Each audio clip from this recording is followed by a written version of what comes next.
بسم اللہ الرحمن الرحیم۔ الحمدللہ آج ہم سورہ مریم کی آخری آیات کا درس سماعت کریں گے۔ جس آیت کریمہ سے درس کا آغاز ہے یہ سورہ مریم کی آیت نمبر 87 ہے۔ اعوذ باللہ من الشیطان الرجیم، بسم اللہ الرحمن الرحیم۔ ارشاد فرمایا، لا یملکون الشفاعت، وہ شفاعت کے مالک نہیں ہیں۔ کون شفاعت کے مالک نہیں ہیں؟ جن کا پیچھے ذکر ہوا کہ ہم مجرموں کو جہنم کی طرف پیاسا ہانکیں گے۔ جو مجرم ہیں، کافر ہیں، جن کی یہ پوجا کر رہے ہیں بت وغیرہ، وہ شفاعت کے مالک نہیں۔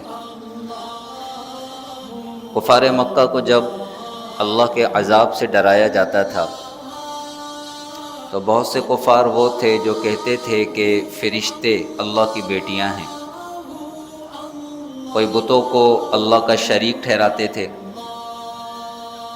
اس طرح عیسائی وغیرہ ہیں، یہ عیسیٰ علیہ السلام کو اللہ کا بیٹا کہتے ہیں، بعض کہتے ہیں کہ یہ اللہ ہیں۔ یہودی ہیں، وہ عزیر علیہ السلام کو اللہ کا بیٹا کہتے ہیں۔ تو ان کافروں کا یہ مذموم عقیدہ تھا کہ اگر اللہ ہمیں عذاب دینا بھی چاہے گا تو ہم جن فرشتوں کی پوجا کر رہے ہیں یا جن بتوں کو پوج رہے ہیں، یہ بت ہمیں اللہ کے عذاب سے چھڑا لیں گے، یہ سفارش کریں گے، اللہ سے بات چیت کریں گے اور اللہ سے سفارش کر کے ہمیں عذابات سے نکال لیں گے۔ تو قرآن نے واضح طور پر اس بات کا رد فرمایا کہ یہ جو کافر ہیں یا کافر جن بتوں کو شفاعت کا مالک سمجھ رہے ہیں کہ وہ شفاعت کر کے انہیں بچا لیں گے، ایسا ہرگز نہیں ہے۔ لا یملکون الشفاعت، وہ شفاعت کے مالک نہیں، یعنی وہ شفاعت کا کچھ بھی اختیار نہیں رکھتے۔ شفاعت کا مالک کون ہے؟ اللہ۔ قرآن میں دوسری جگہ ارشاد فرمایا گیا، قل، اے حبیب آپ فرما دیجئے، للہ الشفاعۃ جمیعا، ساری کی ساری شفاعت کا مالک اللہ ہے۔ پھر اللہ تبارک و تعالی جسے اجازت عطا فرمائے گا اور جس کے لیے اجازت عطا فرمائے گا وہی شفاعت کرے گا اور اسی کے لیے شفاعت کی جائے گی۔ مطلقاً انسان شفاعت کا انکار نہیں کر سکتا، کیونکہ قرآن میں ایک نہیں، دو نہیں، کئی آیات ہیں کہ جن کے اندر شفاعت کا بیان کیا گیا ہے۔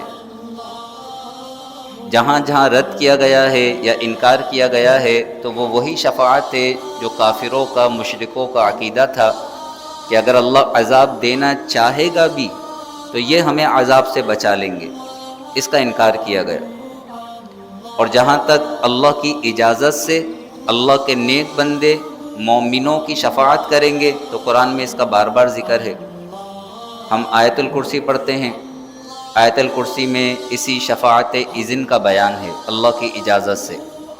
فرمایا، من ذا الذی یشفع عندہ، کون ہے جو اللہ کی بارگاہ میں شفاعت کر سکے؟ کوئی شفاعت نہیں کر سکے گا، الا باذنی، مگر اس کے اذن سے، اللہ کے اذن سے، اللہ کی اجازت سے۔ اسی طرح قرآن میں ایک جگہ فرمایا کہ شفاعت فائدہ نہیں دے گی الا من اذن لہ الرحمن ورضی لہ قولا، مگر جسے رحمان اجازت دے گا اور جس کی بات کو پسند فرمائے گا اسی کی شفاعت فائدہ دے گی۔ قرآن میں بتوں کی شفاعت کا انکار کیا گیا۔ ایک جگہ یہ فرمایا، وَلَا يَمْلِكُ الَّذِينَ يَدْعُونَ مِن دُونِهِ الشَّفَاعَةَ، کافر جن بتوں کو اللہ کے سوا پکارتے ہیں وہ شفاعت کے مالک نہیں ہیں، ولا یملکو، شفاعت کے مالک نہیں ہیں، الذین یدعون من دونہ، جنہیں کافر اللہ کے سوا پکار رہے ہیں، جنہیں پوج رہے ہیں۔ شفاعت کا اختیار، شفاعت کا مالک کون ہے؟ اللہ نے شفاعت کا اختیار کسے دیا؟ الا من شہد بالحق وهم یعلمون، ہاں مگر جس نے حق کی گواہی دی، جس نے حق کی گواہی دی اور وہ علم والے ہیں، تو اللہ تبارک و تعالی انہیں شفاعت کا اختیار عطا فرمائے گا۔ یہ جو آیت کا حصہ ہے، من شہید بالحق، جس نے حق کی گواہی دی، حق کی گواہی سے مراد یہ ہے کہ جس نے دنیا میں یہ گواہی دی کہ اللہ کے سوا کوئی معبود نہیں، تو اللہ تبارک و تعالی اگر یہ نیک متقی پرہیزگار ہوگا تو اسے شفاعت کا اختیار دے گا کہ یہ دوسرے لوگوں کی شفاعت کرے، اور اگر یہ خود گناہ گار ہوگا تو اللہ اپنے پیاروں کے ذریعے اس کی شفاعت کرائے گا اور اسے جنت میں داخلہ عطا فرمائے گا۔ تو شہید بالحق، اس کے تحت یہ لکھا گیا کہ جو شخص بھی ہر نماز کے بعد یہ آیت کریمہ پڑھے، بہت پیاری آیت ہے، اور اس آیت کے بے شمار دینی اور دنیاوی فوائد ہیں، بے شمار۔ وہ آیت کون سی ہے؟ سورہ آل عمران کی آیت نمبر 18، اس میں فرمایا گیا شہید اللہ انہ لا الہ الا ہو، اللہ گواہی دیتا ہے کہ اللہ کے سوا کوئی معبود نہیں، والملائکۃ، اور فرشتے گواہی دیتے ہیں، وَأُولُو الْعِلْمِ، اور علماء گواہی دیتے ہیں، اہل علم گواہی دیتے ہیں، قائماً بالقسط، انصاف کو قائم کرتے ہوئے، قائماً بالقسط، شہید اللہ انہ لا الہ الا ہو والملائکۃ وَأُولُو الْعِلْمِ قائماً بالقسط لا الہ الا هو العزیز الحکیم۔ ہو سکے تو یہ آیت یاد کر لیجئے، ہر نماز کے بعد اس آیت کو ایک مرتبہ پڑھ لیجئے، ایمان پر خاتمہ بھی نصیب ہوگا اور اللہ تبارک و تعالی میدان محشر میں بے شمار نعمتیں عطا فرمائے گا۔ تو یہ فرمایا گیا کہ جنہیں یہ پکار رہے ہیں وہ شفاعت کے مالک نہیں، الا من شہید بالحق، مگر جس نے حق کی گواہی دی، حق کی گواہی دی وہ شفاعت کا اختیار رکھیں گے۔ یہاں فرمایا لا یملکون الشفاعت، وہ شفاعت کے مالک نہیں، یہ کافر، یہ مجرم شفاعت کے مالک نہیں ہیں۔ الا من اتخذ عند الرحمن عہدا، مگر جس نے رحمان کے پاس عہد لے رکھا ہے، من اتخذ، جس نے لے رکھا ہے، عند الرحمن، رحمان کے پاس، عہدا، عہد۔ اس عہد سے مراد کیا ہے؟ اس عہد سے مراد یہ ہے کہ اللہ نے اپنے حبیب کی زبانی یہ فرما دیا من قال لا الہ الا اللہ دخل الجنہ، جو لا الہ الا اللہ کہے گا جنت میں داخل ہو جائے گا۔ یعنی جو شخص کلمہ طیبہ پڑھتا ہے اور اللہ تبارک و تعالی کے سوا باقی سارے باطل معبودوں کی نفی کرتا ہے تو اللہ کا یہ وعدہ ہے کہ اللہ اس ایمان والے کو جنت میں داخل فرمائے گا۔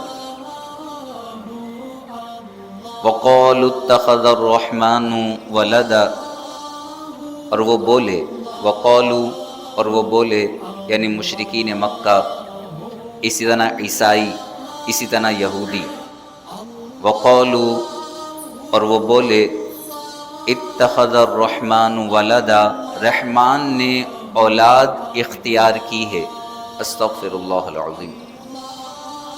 وقالوا اتخذ الرحمن ولدا، اور وہ بولے کہ رحمان نے اولاد اختیار کی ہے، رحمان نے اولاد بنائی ہے۔ مشرکین مکہ میں سے بعض وہ تھے جو فرشتوں کو اللہ کی بیٹیاں کہتے تھے۔ قرآن فرماتا ہے لَقَدْ جِئْتُمْ شَيْئًا إِدًّا، بے شک تم بہت ہی بھاری بات لائے ہو۔ اِدّا، انتہائی سخت بات، انتہائی ناپسندیدہ بات، اِدّا۔ لَقَدْ جِئْتُمْ شَيْئًا إِدًّا، بے شک تم بہت ہی بھاری بات لے کر آئے ہو۔ یہ کتنی بھاری بات ہے، اللہ کی اولاد ٹھہرانا۔ مفسرین نے لکھا کہ جب مشرکین نے یہ کہا کہ فرشتے اللہ کی بیٹیاں ہیں تو فرشتے خوف سے کانپنے لگے.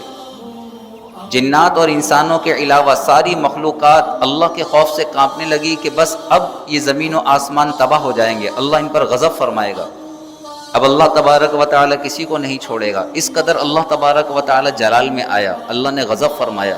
جب مشرکین نے کہا کہ اللہ کی اولاد ہے، اللہ کی بیٹیاں ہیں، نعوذ باللہ من ذالک، تو اللہ نے فرمایا لقد جئتم شیئا ادا، ضرور بے شک تم بہت ہی بھاری بات لائے ہو، بڑی سخت بات تم نے کی ہے. تکاد السماوات، قریب ہے کہ آسمان، یتفطرن منہ، اس بات سے پھٹ جائیں، یتفطرن منہ، اس بات سے پھٹ جائیں. وتنشق الارض، اور زمین شق ہو جائے. آسمان بھی کانپنے لگے، زمین بھی کانپنے لگی کہ مشرکین نے اللہ کی اولاد ٹھہرا دی ہے، کتنی سخت بات ہے. قریب ہے کہ آسمان پھٹ جائیں اور زمین شق ہو جائے. وتخر الجبال ہدا، اور پہاڑ ٹکڑے ٹکڑے ہو کر گر جائیں. وتخر، گر جائیں، جبال پہاڑ، ہدا ٹکڑے ٹکڑے ہو کر، ریزہ ریزہ ہو کر وہ زمین پر گر جائیں، فنا ہو جائیں. اس قدر بھاری بات ہے. کیا؟ ان دعوا للرحمن ولدا، کہ انہوں نے رحمان کی اولاد بتائی. دعوا، انہوں نے دعویٰ کیا، انہوں نے کہا للرحمن، رحمان کے لیے، ولدا، اولاد. ان دعوا للرحمن ولدا، کہ انہوں نے رحمان کی اولاد بتائی. رحمان کے لیے اولاد کا دعویٰ کرنا یہ اس قدر بھاری، اس قدر سخت بات ہے کہ اگر حضور علیہ السلام کو رحمت للعالمین بنا کر نہیں بھیجا جاتا تو پھر اللہ تبارک و تعالی انتہائی غضب فرماتا اور یہ زمین اور آسمان اور یہ سارے کے سارے پہاڑ ریزہ ریزہ ہو کر بکھر جاتے. جب یہ بات انتہائی بری ہے کہ اللہ کا شریک ٹھہرایا جائے یا اللہ کی اولاد بتائی جائے، تو پھر اللہ کو یہ بات بہت پسند ہے کہ اس سے ہر شریک کی، شرک کی نفی کی جائے. جب یہ بات بری ہے کہ اللہ کی اولاد ٹھہرائی جائے، تو جب انسان یہ کہتا ہے لا الہ الا اللہ، تو اللہ تبارک و تعالی اس بندے پر نظر کرم فرماتا ہے. یہ اللہ کے مضبوط قلعوں میں سے ایک قلعہ ہے جو کہتا ہے لا الہ الا اللہ، اللہ کے سوا کوئی معبود نہیں. تو پھر اللہ کا یہ وعدہ ہے کہ جس کا خاتمہ ایمان پر ہوا اور جس نے یہ بات کہی، اللہ اسے جنت میں داخلہ عطا فرمائے گا. قرآن فرماتا ہے وما ينبغي للرحمن، اور رحمان کو یہ لائق نہیں ہے، رحمان کی یہ لائق ہی نہیں ہے، ان يتخذ ولدا، کہ وہ اولاد اختیار کرے. اولاد اختیار کرنا یہ رب کی شان نہیں ہے. انسان اولاد کی تمنا کرتا ہے، مختلف غرض ہوتی ہیں. اولاد آ جائے تاکہ وراثت کا سلسلہ اس میں منتقل ہو جائے، میرا مال کا مالک آ جائے، وارث آ جائے. اولاد آ جائے تاکہ میرے بڑھاپے کا سہارا ہو. اولاد آ جائے، گھر سونا سونا ہے، ایک کھلونا گھر میں آ جائے گا تو اس سے دل بھیلے گا اور اس کو دیکھ کر دل میں خوشی داخل ہوگی. تو اللہ تبارک و تعالی ان تمام چیزوں سے پاک ہے. وہ صمد، بے نیاز ہے، وہ صمد ہے، بے نیاز ہے.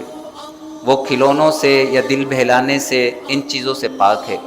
وما ينبغي للرحمن، رحمان کو یہ لائق ہی نہیں ان يتخذ ولدا، کہ وہ اولاد اختیار کرے.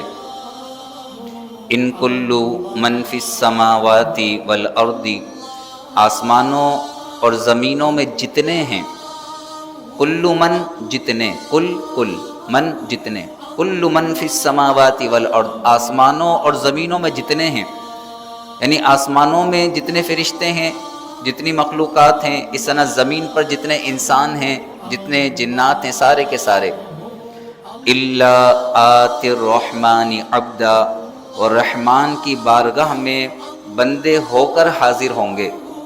آتی الرحمن، وہ رحمان کے پاس آئیں گے عبدا، بندے بن کر، بندے ہو کر. انبیاء کرام، اولیاء کرام، وہ تو اس بات پر فخر کرتے ہیں کہ اللہ نے انہیں اپنا بندہ بنایا ہے، وہ اللہ کے بندگی کرنے والے ہیں، وہ اللہ کے بندے ہیں. اور جو اللہ کے پیدا کیے ہوئے ہیں، جو مخلوق ہیں، وہ مخلوق کبھی بھی اللہ کی اولاد نہیں ہو سکتی. اللہ کی اولاد نہیں ہو سکتی، ساری کی ساری مخلوق ہے۔ ان کل من فی السماوات والارض، جتنے آسمانوں میں ہیں زمینوں میں ہیں سب کے سب، الا آتی الرحمن عبدا، وہ سب کے سب رحمان کی بارگاہ میں بندے ہو کر حاضر ہوں گے۔ لقد احصاہم، ضرور بے شک ہم نے انہیں، لقد احصاہم، ضرور بے شک اس نے انہیں گھیر رکھا ہے۔ احصا اللہ کے صفاتی ناموں میں سے ایک نام ہے محصی، محصی کے معنی شمار کرنے والا، گھیرنے والا، یعنی اللہ کے علم سے کوئی بھی باہر نہیں ہے، ہر چیز اللہ کے علم میں ہے۔ لقد احصاہم، ضرور بے شک اس نے انہیں گھیر رکھا ہے، یعنی اللہ کے علم و قدرت سے کوئی بھی باہر نہیں۔ وعدہم عدا، اور ان میں سے ہر ایک کو گن رکھا ہے، اللہ نے ایک ایک کو گن رکھا ہے، کوئی بھی اس کی گنتی سے باہر نہیں ہے اور کوئی بھی اس کے علم و قدرت سے باہر نہیں ہے۔ وعدہم عدا، کل میدان محشر میں سارے کے سارے اللہ کی بارگاہ میں حاضر ہوں گے۔ وکلہم، اور وہ سب کے سب یعنی ہر ایک، آتی ہی، اللہ کے دربار میں حاضر ہوں گے، یوم القیامت، قیامت کے دن، فردا، تنہا، ایک ایک اللہ کی بارگاہ میں تنہا حاضر ہوگا، اس کا حساب و کتاب لیا جائے گا، سوال و جواب ہوگا، ایک ایک نعمت کے بارے میں پوچھا جائے گا کہ بتاؤ میں نے تمہیں یہ نعمتیں دی، تم نے کیا کیا۔ وکلہم آتیہ یوم القیامت فردا، اور وہ سب کے سب اللہ کی بارگاہ میں قیامت کے دن تنہا حاضر ہوں گے۔ ان الذین آمنوا، بے شک جو لوگ ایمان لائے، وعملوا الصالحات، اور انہوں نے نیک کام کیے۔ ایمان، ایمان کے بعد نیک کام، نیک کام کے لیے ضروری ہے، نیک کام اسی وقت نیک ہو سکتا ہے، نیکی اسی وقت نیکی ہو سکتی ہے جب خالص اللہ کے لیے کی جائے۔ جس کام میں بھی اللہ کی رضا کے علاوہ کچھ اور آ گیا، دل کے اندر کوئی بھی دوسری بات آ گئی، میں لوگوں کو نیک دکھوں، میں لوگوں کو متاثر کر سکوں، یا لوگوں میں میری عزت ہو جائے، یا مجھے دنیاوی دولت مل جائے، یا لوگ مجھے عزت کی نگاہ سے دیکھنے لگیں، اگر کوئی بھی اس طرح کی غرض آ گئی کسی بھی نیک کام میں، تو وہ نیک کام نیکی کی بجائے گناہ ہو جاتا ہے۔ جس کام کو ریاکاری کے ساتھ کیا جائے، لوگوں کو دکھانے کے لیے کیا جائے، تو وہ بظاہر تو نیک کام ہوتا ہے، لیکن وہ نیک کام بھی گناہ ہو جاتا ہے۔ اب مثلا میں درس دے رہا ہوں، بظاہر تو یہ نیک کام ہے، لیکن اگر میری نیت یہ ہو گئی کہ بھئی سب لوگ مجھے عزت کی نگاہ سے دیکھیں، یا آپ لوگوں کے دل میں میری عزت داخل ہو جائے، اگر یہ نیت میرے دل میں آ گئی، یا میں جو قرآن کا میرے پاس علم ہے میں اسے ظاہر کروں، لوگوں میں میرے علم کی داغ بیٹھے، ختم ہو گیا سب، پھر کوئی فائدہ نہیں ہے، الٹا یہ گناہ ہو جائے گا، اس پر شدید پکڑ کی جائے گی، شدید پکڑ، میدان محشر میں ذلیل و خوار کیا جائے گا، کہا جائے گا جس کے لیے نیکیاں کی تھیں جاؤ انہی سے ثواب طلب کرو، انسان کو ثواب سے محروم کر دیا جائے گا۔ تو صالحات، نیک کام نیک کب تک ہوں گے؟ نیکی کب ہوگی؟ جب خالص اللہ کے لیے کی جائے۔ تو انسان ہر نیک کام سے پہلے دل میں یہ کہے کہ یا اللہ صرف تیری رضا حاصل کرنے کے لیے ہے، اور جسے اللہ کی رضا حاصل ہو جاتی ہے تو پھر اسے سب کچھ مل جاتا ہے۔ من کان للہ کان اللہ لہ، جو اللہ کا ہو جاتا ہے اللہ اس کا ہو جاتا ہے، پھر کیا ہوتا ہے؟ ساری مخلوق کے دل میں اللہ اس کی محبت کو پیدا فرما دیتا ہے۔ ان الذین آمنوا، بے شک جو لوگ ایمان لائے، وعملوا الصالحات، اور انہوں نے نیک کام کیے، سیجعل لہم الرحمن ودا، عن قریب ان کے لیے رحمان محبت کو پیدا فرما دے گا۔ سیجعل، عن قریب بنا دے گا، لہم الرحمن، ان کے لیے رحمان، ودا، محبت۔ جو لوگ خالص اللہ کے لیے عمل کرتے ہیں، اگرچہ وہ جنگل بیابان کی ایک چٹائی پر بیٹھ کر اللہ کا ذکر کرنے والے ہوتے ہیں، اللہ پوری دنیا میں ان کے نام کو مشہور فرما دیتا ہے۔ اب حضور غوث پاک کہاں بغداد کے رہنے والے، اور کہاں پوری دنیا کے مسلمانوں کے دلوں میں آپ کی محبت ہے، تو یہ محبت کہاں سے آ گئی؟ تو اصل یہ ہے کہ انہوں نے اپنی پوری زندگی اللہ کی اطاعت و فرما برداری میں اخلاص کے ساتھ گزاری، تو اللہ تبارک و تعالی نے ان کی محبت کو مسلمانوں کے دلوں میں ڈال دیا۔ یہ حدیث بخاری و مسلم کی کہ اللہ تبارک و تعالی جب کسی بندے سے محبت فرماتا ہے، اللہ کی محبت ملتی کس طرح ہے؟ نیک اعمال کے ذریعے، نیک اعمال کے ذریعے انسان زیادہ سے زیادہ نیک اعمال کرے، انسان نیکیاں کرتا رہتا ہے، اللہ تبارک و تعالیٰ اسے اپنا محبوب بنا لیتا ہے۔ فرائض کے ساتھ ساتھ نوافل کی کثرت۔ تو حدیث میں فرمایا کہ جب اللہ کسی بندے سے محبت فرماتا ہے تو جبریل امین کو بلاتا ہے، اور جبریل امین سے فرماتا ہے اے جبریل، میں فلاں بندے سے محبت کرتا ہوں، تو بھی اس سے محبت کر۔ حضرت جبریل امین بھی اس سے محبت کرتے ہیں۔ پھر حضرت جبریل امین آسمانوں میں ندا کرتے ہیں، اے آسمان والو، اللہ فلاں بندے سے محبت کرتا ہے، میں بھی اس سے محبت کرتا ہوں، تم بھی اس سے محبت کرو۔ تو سارے آسمان کے فرشتے اس بندے سے محبت کرتے ہیں، اس کا اکرام کرتے ہیں، اور پھر دنیا والوں کے دلوں میں اس کی محبت کو ڈال دیا جاتا ہے۔ تو اصل کیا ہے؟ اللہ کے مطیع و فرما بردار بن جائیے۔ آج ہماری اولاد کے دل میں ہماری محبت نہیں ہوتی، اولاد جوان ہوتی ہے، شادی کرتی ہے، بیگم کو لے کے نکل جاتی ہے، والدین کی وہ محبت نہیں ہوتی عام طور پر جو دیکھا جاتا ہے، اور پھر وہ دنیا میں مشغول ہوتی ہے۔ وجہ کیا ہے کہ ہم لوگ پوری زندگی یہ کوشش تو کرتے ہیں کہ اولاد کو اچھی تعلیم دلا دیں، اس کی اچھی تربیت کر دیں، اس کا ایک اسٹیٹس بنا دیں، دنیا میں اس کا ایک مقام ہو جائے، اور اس چکر کے اندر ہم نمازوں کو چھوڑ دیتے ہیں، اس چکر میں ہم اللہ کی اطاعت کو چھوڑ دیتے ہیں۔ تو اصل ہے اللہ کی اطاعت۔ اگر آپ پانچوں نمازیں پابندی سے ادا کریں، ماہ رمضان کے روزے رکھیں، اللہ کی اطاعت کریں، تو پھر اللہ تبارک و تعالیٰ آپ کی اولاد کو بھی آپ کا فرما بردار بنا دے گا۔ تو اللہ کی اطاعت ضروری ہے۔ اللہ فرماتا ہے ان الذین آمنوا وعملوا الصالحات، بے شک جو لوگ ایمان لائے اور انہوں نے نیک کام کیے، سیجعل لہم الرحمن ودا، تو عن قریب رحمان ان کے لیے محبت بنا دے گا، لوگوں کے دلوں میں ان کی محبت کو ڈال دے گا۔ فَإِنَّمَا يَسَّرْنَاهُ بِلِسَانِكَ، بے شک ہم نے اس قرآن کو آپ کی زبان میں آسان فرما دیا۔ حضور علیہ الصلاۃ والسلام عرب میں تشریف فرما تھے، آپ کی قوم عربی تھی، تو قرآن کو بھی عربی زبان میں نازل کیا گیا۔ فرمایا فَإِنَّمَا يَسَّرْنَاهُ بِلِسَانِكَ، تو بے شک ہم نے اس قرآن کو آپ کی زبان میں آسان فرما دیا۔ لِتُبَشِّرَ بِهِ الْمُتَّقِينَ، تاکہ آپ اس قرآن کے ذریعے متقی پرہیزگار لوگوں کو خوشخبری سنائیں۔ کس کے لیے خوشخبری ہے قرآن؟ متقین، پرہیزگار لوگوں کے لیے۔ لِتُبَشِّرَ بِهِ الْمُتَّقِينَ، تاکہ آپ اس قرآن کے ذریعے متقی پرہیزگار لوگوں کو خوشخبری سنائیں۔ وَتُنذِرَ بِهِ قَوْمَ اللُّدَّ، اور اس قرآن کے ذریعے جھگڑالو قوم کو ڈر سنائیں۔ جو جھگڑالو ہیں، نافرمان ہیں، کافر ہیں، مشرک ہیں، جو آپ سے جھگڑتے ہیں اللہ کی ذات کے بارے میں، آپ کی نبوت کے بارے میں، بے ادبی گستاخی کرتے ہیں، تو آپ ان قرآن کی آیات کے ذریعے انہیں ڈر سنائیں کہ اگر تم نافرمانی پر قائم رہو گے تو بڑا شدید عذاب ہے۔ ہاں، جو متقی پرہیزگار لوگ ہیں، جو قرآن پر عمل کرنے والے ہیں، ان کو آپ خوشخبری سنا دیں کہ اللہ کی رضا ہے، جنت کی اعلیٰ نعمتیں ہیں۔ وَكَمْ أَهْلَكْنَا قَبْلَهُمْ مِنْ قَرْنٍ، اور ہم نے ان سے پہلے کتنی قومیں ہلاک کر دی۔ قرن، قوم۔ وَكَمْ أَهْلَكْنَا، کتنی قومیں ہم نے ان سے پہلے ہلاک کر دی۔ یہ کفار مکہ اپنی دولت پر، اپنی طاقت پر غرور میں مبتلا ہیں، اور آپ پر ایمان نہیں لاتے، تو یہ اپنے سے پہلی قوموں پر غور و فکر کریں۔ قوم عاد ان سے زیادہ طاقتور تھی، قوم سمود ان سے زیادہ طاقتور تھی، قوم نوح ہزار سال ان کی عمریں تھیں، 1000 سال عمر، اتنی طویل عمر والے، اتنی زیادہ شان و شوکت والے، اس قدر زیادہ مال و دولت والے، طاقت والے، جب انہوں نے رب کی نافرمانی کی تو رب کے مقابلے میں کوئی نہیں آ سکتا، آخرکار اللہ نے انہیں تباہ و برباد کر دیا۔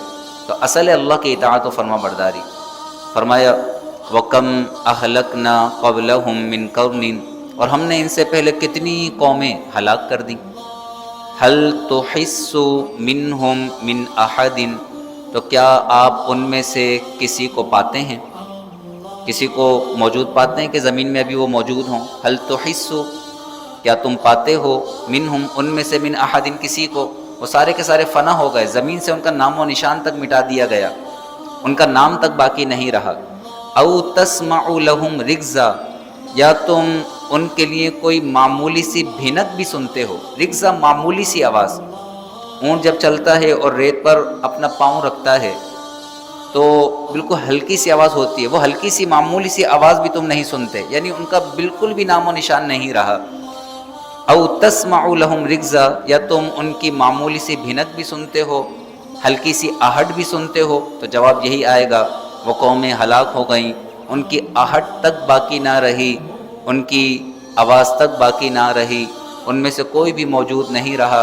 تو اسی طرح ہر انسان کو اس دنیا میں ایک مختصر وقت کے ساتھ بھیجا گیا ہے، اس کے بعد انسان اس دنیا سے اگلی منزل کی طرف روانہ ہو جاتا ہے، فنا نہیں ہوتا۔ انسان اس دنیا سے اگلی منزل کی طرف روانہ ہو جاتا ہے۔ اب اگلی منزل میں اس کے نیک اعمال یا برے اعمال اس کے منتظر ہوتے ہیں۔ یہ جو بھی کام کر رہا ہے یہ آگے کے لیے محفوظ ہو رہا ہے، یہ نیکیاں کر رہا ہے تو وہ بھی محفوظ ہو رہی ہیں، اور یہ برائیاں کر رہا ہے تو وہ بھی محفوظ ہو رہی ہیں۔ یہ اپنے آگے کے لیے یا تو نیکیاں بھیج رہا ہے یا برائیاں بھیج رہا ہے۔ جب انسان مرتا ہے اور عالم برزخ میں جاتا ہے تو عالم برزخ میں یا تو اس کے نیک اعمال اسے گھیر لیتے ہیں نور کی شکل میں، یا برے اعمال انتہائی خوفناک شکل میں اسے ڈراتے ہیں۔ عقل مندانہ سمجھدار کون ہے؟ جو اس مختصر قلیل فانی غرض مطلبی دنیا کی حقیقت کو سمجھتے ہوئے طویل ترین قبر و آخرت کی تیاری میں مشغول ہو جائے، رب کی نافرمانی سے اپنے آپ کو دور کرے، قرآن پڑھے، قرآن کن باتوں کا حکم دیتا ہے وہ احکامات بجا لائے، قرآن کن چیزوں سے منع کرتا ہے ان چیزوں سے اپنے آپ کو دور کر لے، تو انشاءاللہ کامیاب لوگوں میں شامل ہو جائے گا۔ اللہ تبارک و تعالی سورہ مریم کی برکتیں ہم سب کو نصیب فرمائے۔ سورہ مریم میں خاص ذکر کیا گیا زکریا علیہ السلام کی دعا کا، حضرت عیسیٰ علیہ السلام کی ولادت کا۔ اللہ تبارک و تعالی جتنے بے اولاد ہیں انہیں نیک صالح اولاد نرینہ غوث پاک کا غلام عطا فرمائے، اور جتنے صاحب اولاد ہیں اللہ تبارک و تعالی ہماری اولاد کو ہماری آنکھوں کی ٹھنڈک بنائے، ہمارا مطیع اور فرما بردار بنائے، دنیا اور آخرت میں نجات کا باعث بنائے۔ آمین۔ وآخر دعوانا ان الحمد للہ رب العالمین۔